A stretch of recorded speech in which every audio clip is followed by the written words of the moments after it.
evening. It is now 5:02 and welcome to the Community Development Committee meeting. I'm the Chair, Lewis Washington. Today's meeting is being recorded and will be available on the city's website. Thank you all for joining us. We'll start with a roll call. Okay, so I have myself present. Councilmember Watton is here. City Attorney Burke is here. And Mona. Yes, Davis. How do you pronounce the last? Is it Davis. Davis? Thank you, thank Super you, easy. thank you. Thank you, Mrs. Davis. And okay, so we are missing Councilmember Johnson. I would move to go ahead and excuse his absence. I concur. Okay. Did you choose to join us? Oh, I think he, yep, he's Fabulous. so.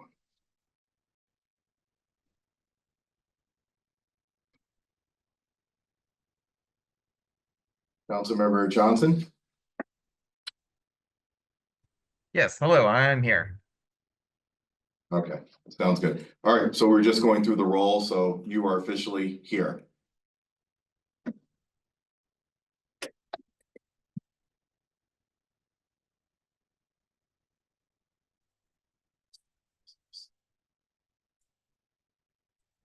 So, now we move to our first item of regular business, which is to approve the agenda. So moved.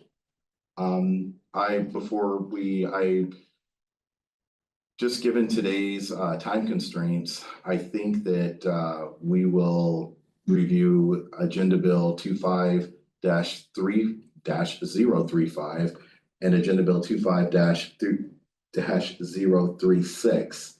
And we'll hold off on the Agenda Bill 25051 for our next meeting. That's gonna present a problem for the mayor because she's got a timeline with King County on this acquisition. And it's already been scheduled on the council meeting. Yeah, understood, but I mean, we really want to adjourn at 5:40. And I think there are going to be some questions on the first two agenda items, so Okay. you know, unfortunately, I think that's what we're going to have to do. But duly noted. So okay. So are you okay with that, Councilmember? I defer to the interim community development directors. Need to get this done. We can move through the other two pretty quickly, but I think to adhere to the timeline, we need to get to that as well. So if we are late in getting out of here, is that? We'll just talk quickly on the other two. Councilmember Johnson? Yeah, I'd say let's just get as far as we can. How about that? As a nice compromise. Yeah, so we'll just keep an eye on the clock. Okay, we'll move forward with the agenda that we have. So we're down to the public comment section of the meeting. Any public comments out there? No public comments, okay. So next order of business, agenda item is the approval of the minutes dated February 3rd, 2025. Wow, it's been a long time since we had a So meeting. moved. Second, Johnson? Councilmember Johnson? Yep, second. Okay, sounds good. Meeting's adopted from the February meeting. Okay, so our first agenda item is Agenda Bill 25-035, which is the ordinance amending Snoqualmie Municipal Code Titles 17.20 retail use requirement in downtown historic district retail overlay zone.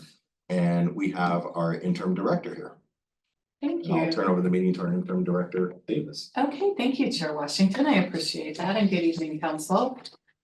So tonight I'm bringing Agenda Bill 25035 and Agenda Bill 25036 to the committee together because they sort of go together. But council shouldn't take action to adopt the resolution for Agenda Bill 036 until the ordinance passes to amend the municipal code in Agenda Bill 035. So these items will be heard at the next three council meetings. Agenda Bill 25035 will go to council first for the first and second readings to amend the Snoqualmie Municipal Code Title 17, specifically chapters 1720 and 1737, which provides for amendments to the retail use requirements in the downtown historic district overlay zone. These are scheduled to go before the city council on April 14th and the April 28th regular meetings. And then hopefully those will take effect on May 5th. Assuming that the municipal code amendments to Title 17 pass in April, Agenda Bill 25036 will go to council on May 12th by resolution to amend the conditions of the SR1, Snoqualmie Ridge 1, mixed use final plan and Snoqualmie Ridge 1 development standards that reference the updated code. I've summarized the recommended amendments in your packet materials, and I've included all background documentation that supports these proposed code amendments. In addition to the public outreach at both the Downtown Business Association and the Ridge Merchants Association meetings, these recommended changes went through several public meetings and solicited public comments during regular planning commission meetings, which were also addressed in the matrix provided in your packet materials tonight. The Planning Commission recommended that the City Council adopt the proposed code amendments in Title 17 for the Downtown Historic District Retail Overlay Zone and amend the SR1 Mixed Use Final Plan conditions and development standards at their regular meeting, or they recommended at their regular meeting on January 21st. This increases the ground floor storefront retail use requirements from 75% to 90%. It expands the extent of the Downtown Historic District Retail Overlay Zone to include all of the parcels that are zoned BR1 and select parcels along Falls Avenue in downtown. And it removes parcels zoned OS2, that's open space, from the retail overlay zone. It also removes the retail waiver process from the municipal code altogether. So I'm happy to try to answer any questions that you have. A lot of this work was done last year in 2024. It's taken me a bit to understand, the order that it goes in and why it goes in that order and how everything kind of ties together. Okay, I'll start here with the first question. I know we've talked a little bit about this, but just help me understand. So obviously we have the ordinance in 035. Okay, so that's the ordinance amending the Downtown Historic District Retail Overlays. Got it. Yes. What is the significance of the resolution and why does it have to come after the ordinance is passed? Because part of the rezoning affects the Snoqualmie Ridge, which is governed by the MUFP, mixed use final plan. Got it. But the municipal code refers to the mixed use final plan. And so we have to or I should say the opposite. The mixed use final plan refers to the zoning code. And we need to adopt the zoning code changes first before we modify the mixed use final plan that would reference those zoning codes. Okay. So it's a little confusing, but that's the order that it would need to go in. So this would be a first reading on the 14th would be a first reading for 035. Then we'd have a second reading on the 28th, okay, of May. No, April. Of April. Okay, so the 14th of April, the 28th of April. So then we would be looking for the resolution the 12th or May or Yes, whatever. because it takes 5 days for the ordinance to go into effect upon passing, so it would be early May before that ordinance, if passed by the council, would take effect, which would then mean we'd need to have the resolution go after that. Okay. Councilmember. Well, first of all, I want to commend the staff, just now. The staff of one. On the overlays, both of these make a total amount of sense. The first one is on page 11, and that is expanding the downtown historic retail overlay, which includes some historic houses and buildings. They're on Falls Avenue and shrinking the length that it is on Railroad. I think those are totally appropriate. At the same time, we're not changing height limitations, which is 35 feet for the downtown, which is a particular concern. If there's new construction, it's not going to overshadow what's already there. If it's infill, that sort of thing. And then secondly, on page 12, notice that what it does is in the past, there's been a bit of inconsistency, and that is it was only pertaining to the corner of each of those buildings and not the entire boulevard. And I think that's been sending a mixed signal that those usage should be different and they should all be the same and compatible. And I think that that's a good redefinition of that. And then my third point is this: I've been in conversations both with the merchants, downtown merchants, as well as those that are on the ridge. And this is something that they're asking for, because being a former retailer in a downtown, I can appreciate the fact that it takes like businesses to bring traffic and compatibility. And that is, the intent on both of these is to drive retail usage, not office usage. And that's becomes problematic. I mean, in the middle of a block, it can stop the traffic flow from one business to the other. So I think going forward, those things are really, really important. And the last one, and that's changing the variance that's allowed. It used to be 120 days. This ordinance changes it to 180 days to give the landlord more time to find the right type of retail establishment. Is that correct? Yes. And with that, I'm in total concurrence with what's being proposed. Are there any exceptions? I think Councilmember Oh, Johnson. Councilmember Johnson. Okay, we'll go to Councilmember Johnson. Go ahead and ask your question first.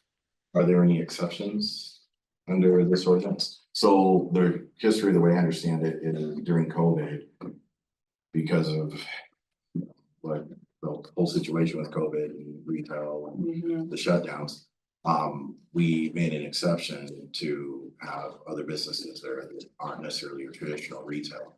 It even predates COVID, actually. Oh, That was happening. Okay. Yeah, that was Okay. happening even before COVID. Okay, thank you. Is there an exception in this ordinance? No, I don't believe so. Okay. No, it removes any retail waivers altogether. Okay. So I suppose if there was another, some And then extenuating let's not say it, but- circumstance Yeah. or something, we'd have to go back and look at that. And that's something that, again, would come to the committee and then on the Yes. council and we'll have Yes. to create, okay. So Chair, So, Councilmember Johnson, go ahead. yeah, on that very thing. So the Planning Commission actually didn't originally want to go down this route. They wanted to have a waiver process that was just much more strict than what it was before. However, at the advice of the city attorney at the time, that Planning Commission was working on this, and I believe that advice is continuing forward. I think I'm all right here. Okay. So I got kids. So yeah, so continuing forward as well. Understand. Right. So the advice was to have such waivers go to a hearing examiner, and this would be a party that is not a part of the city, who would be looking at things kind of from an objective perspective. And the problem is that by going that route, it would be very easy for businesses to find, or excuse me, not businesses, the property owners to find ways to get waivers, and it would be a much easier process for them. And if we gave them, say, more time, they'll just wait it out. Because ultimately having someone who's willing to pay a higher amount will end up probably paying off in the long run. So if we wanted these to be retail districts, there didn't really seem to be any other option moving forward. Or at least there didn't seem to be a better option than to just remove the waivers altogether. Thank you. One other thing I wanted to point out was that I believe that this is included in the packet beginning on page 5, if I'm not mistaken. Yeah, these are the public hearing comments that the Planning Commission got, and they were all addressed both by the commission and by staff. It seems as though after incorporating the feedback and walking back a few things that the Planning Commission was considering, it seemed that the public was satisfied in that after having given a lot of comment, a lot of comment. They did not return to give additional comment or correction when the Planning Commission actually voted to move this on to council. So it appears that those affected residents may have been satisfied. Now, they're always welcome to come back and tell us that I got it wrong, but that's how it would. That's how the Planning Commission interpreted that, and I would recommend reading through this, because one of the main misconceptions was, and I know we all do it when we're referring to this, but it's not, is to call it a rezone, and it is not a rezone. It is changing a few things related to certain restrictions and stuff like that. But we're not changing the BR1 or the BR2. Those are all staying the same zones. We're not even changing the boundaries of the zones. Just the boundaries of the downtown historic overlay. Though it But does that remove is the not a open zone. space. Sorry, Councilmember Johnston, I cut you off. No. Yeah. It's just changing the boundaries of the downtown historic overlay. But that's not like one of the categories of zones. Like BR1, BR2, or open space. Did you have a comment, City Attorney Burke? Thanks. Going back to your question about, if there's a COVID-like disaster. Right. COVID was really unique. I've never seen anything like it in my lifetime. If there wasn't something in the future that happened that was, as devastating like that, to certain aspects of the economy, we have mechanisms that we could look at using in the future. But like what Councilmember Johnson said, we did not put like a waiver exemption process in this. And I guess just a quick follow-up, Councilmember Watt, before I be calling you. Again, the remedy, but the solution would be kind of ground up back to having that discussion. I mean, is that something we take back to the Planning Commission, or we would have that here at committee and then bubble that up, potentially whatever the solution is to council and take care of it? We would probably look at amending the code to Okay. add a waiver exemption process and delegating that to the hearing examiner. We could look at something like that. It's gonna depend on what happens in the future for what we would be looking at doing. But there are some solutions. Yeah, we could definitely look, and when you have these kind of unfortunate disaster-ish situations, I know it doesn't feel that way, but government can move quickly. You said it. Okay. Councilmember Juan, did you have a follow? So just for clarification, we are removing the retail waiver process. Yeah. That was 120 days, moved to 180 days. Now we're removing it whatsoever. I thought the retail waiver was to remove the director's ability to waive the requirement of having retail.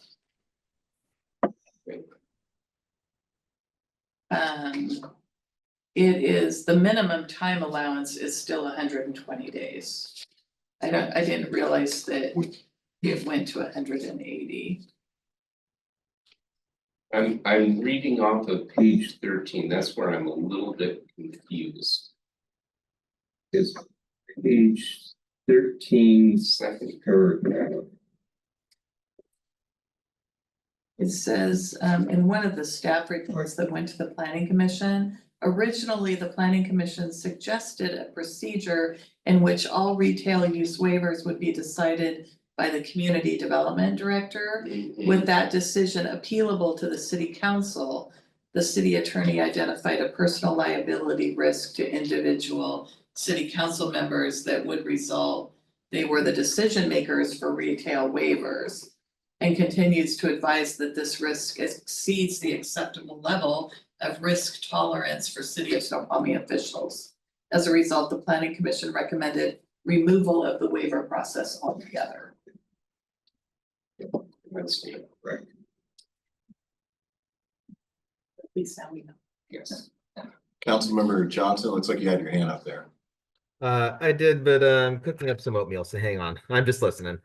Okay, let us know when you're ready to chat. So that, yeah, I just want to make sure I'm clear on that, crystal clear. The 120 to 180, so we're giving the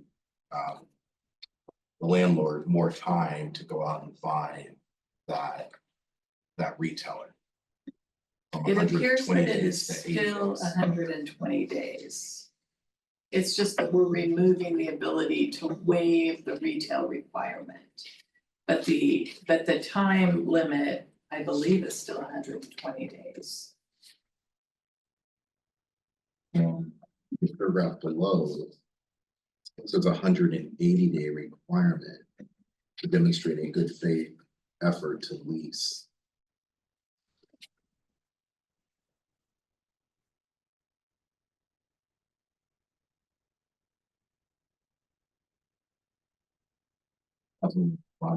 It just seems that if we could understand this a little bit better, and I would be more comfortable at 180 days of giving that authority on an administrative basis to the community development director.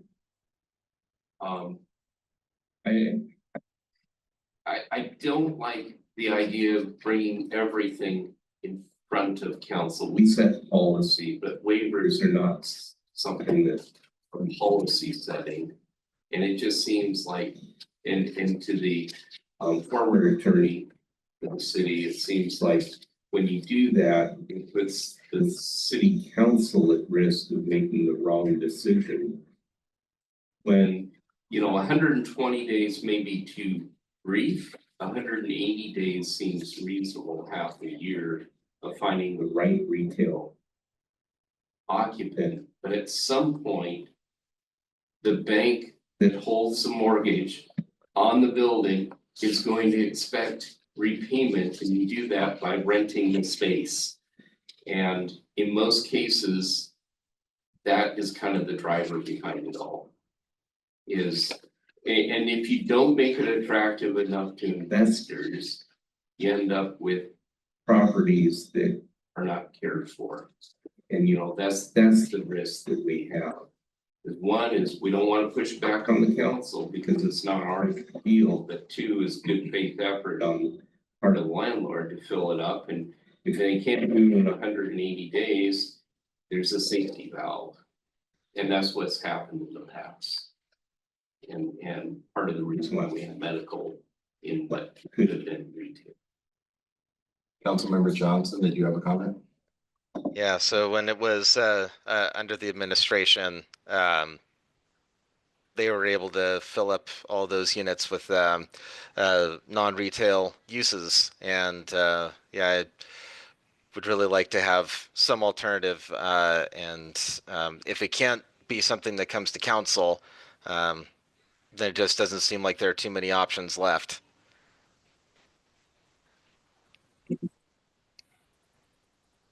As I'm reading through the staff memo of October 7th to the planning commission, it does state, the CD committee stated 180 days is too low for the time allowance to demonstrate a good faith effort to find a retail tenant.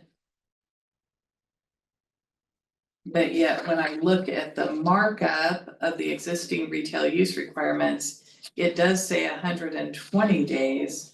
So I believe you're correct. The intent was to raise it to 180 days, and I think there's a typo in this memo that should have said 120 days is too low, and they raised it to 180. Go back.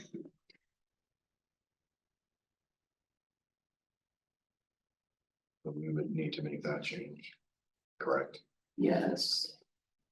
Yes, Yeah. so May If- 20th, If a building owner can't find someone to fill the space, then it means that the rent's too high and they just need to lower it. If the rent was lower, then they'll find a retail tenant.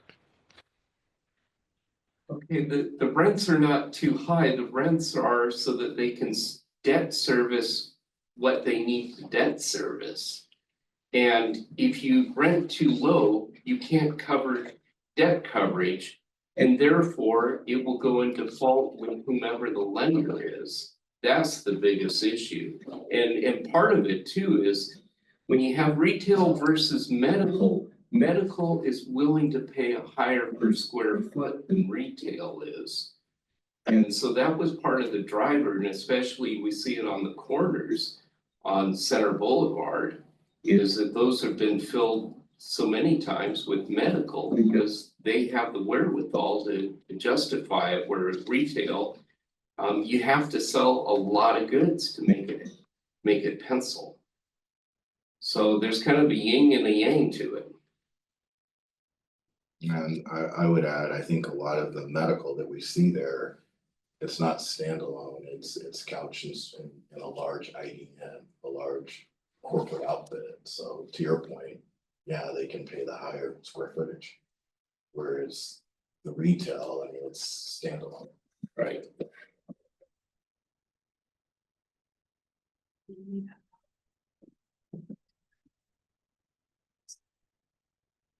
Should we bring this back to the next committee meeting for discussion? Or do we feel comfortable moving forward to council?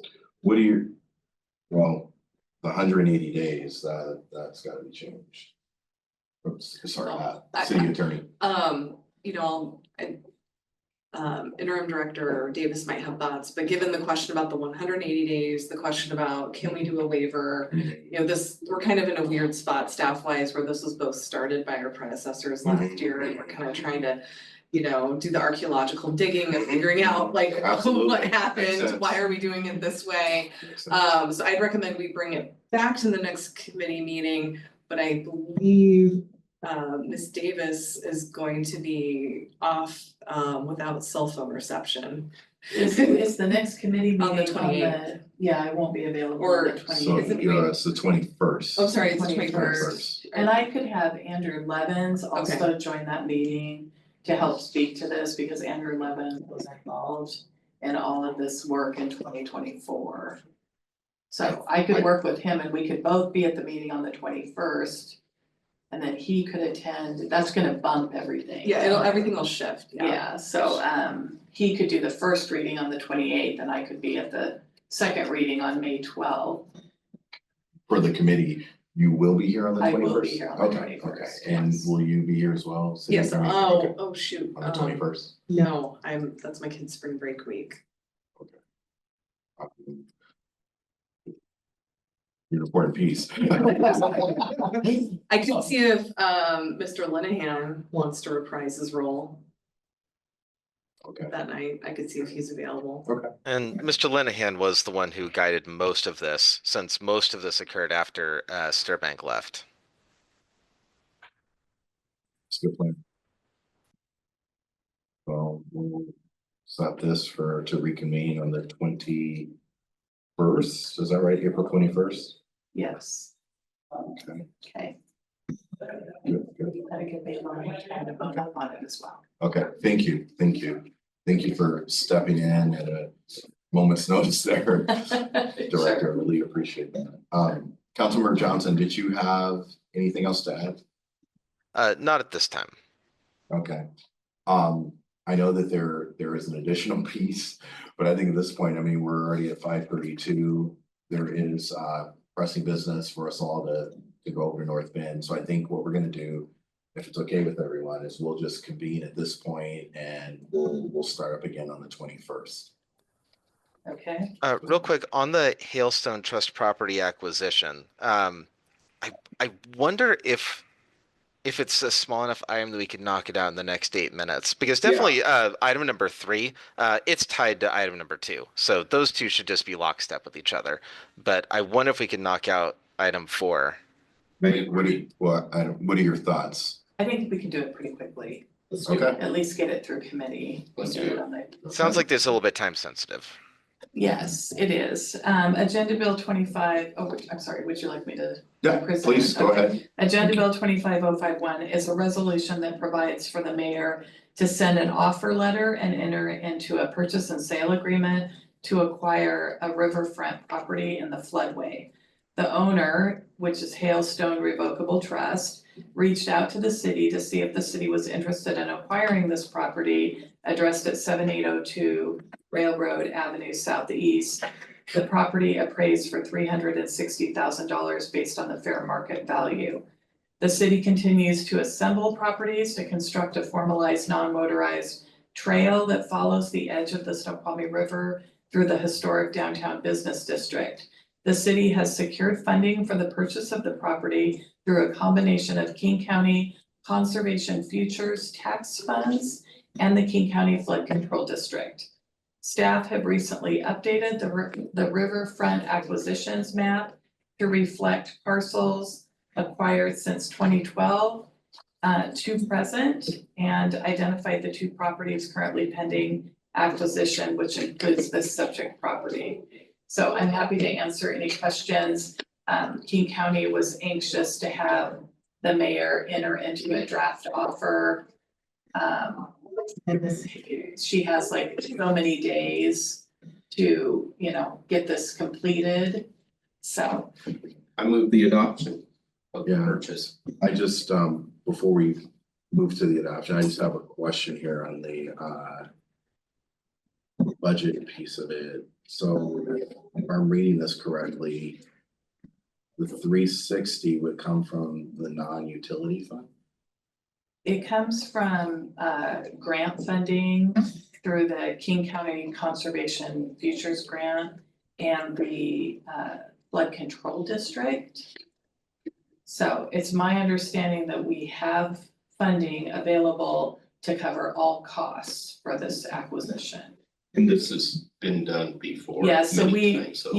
you may recall that one was done, I think, in November of last year for the Crab property. And that one is still in the works because they had tenants in the property that had to go through like all kinds of relocation expenses. Mhm. And so that one is scheduled to close, I think, on May 16th, if I recall. So it takes a little bit of time to go through the process once the purchase and sale is signed. And then if there are tenants, which I understand this one may have tenants as well, King County requires that you go through a relocation process. All of those costs are covered by our flood control district, grant funding and conservation futures. Oh, Councilmember Johnson. Councilmember Johnson? I just want to make sure that I had the location right. This is kind of near the White House. Is that right? Mhm. Mhm. Yeah, it's a little blue house. Okay. So this would just be a resolution for the mayor to send the offer letter at $360,000. If they were to counter and come back with a different offer, we would have to bring this back to the committee again. But we have no reason to believe that they would count different. Not to the best of my knowledge, no. And as far as I know, they approached us to see if we'd like to purchase this property. Exactly. I wonder if this could go on consent, I agree. because it's one of the main properties that has been on the list forever. Yeah, but Yes. totally understood, but because of the amount, I think that we should leave it off consent. That's fine by me. Yeah, Has so no budget anything, impacts. Yeah, it has zero budget impact because it's all through grant money. All that we are is an intermediary and acquirer of. any acquisition, I'm not comfortable putting on consent. What is your thought? Member Johnson. I think that makes sense. It is a decent sized number, even if it is covered. And it is an acquisition of property, so I'm fine with leaving it off consent. Okay, so we will move it forward to council. So it'll be on the 14th agenda. Okay. Off Yes, consent, not April on 14th. April. I'm sorry. Not What did I consent. say? October I think you 14th. said the 14th. So Hopefully not. April, yeah, not October 14th, April Okay. 14th. I'm jumping ahead. April 14th, off consent agenda. No consent. Okay, perfect. Okay. If there is no further business to come before this committee, I will entertain a motion to adjourn. So moved. Second. We are adjourned at 5:38.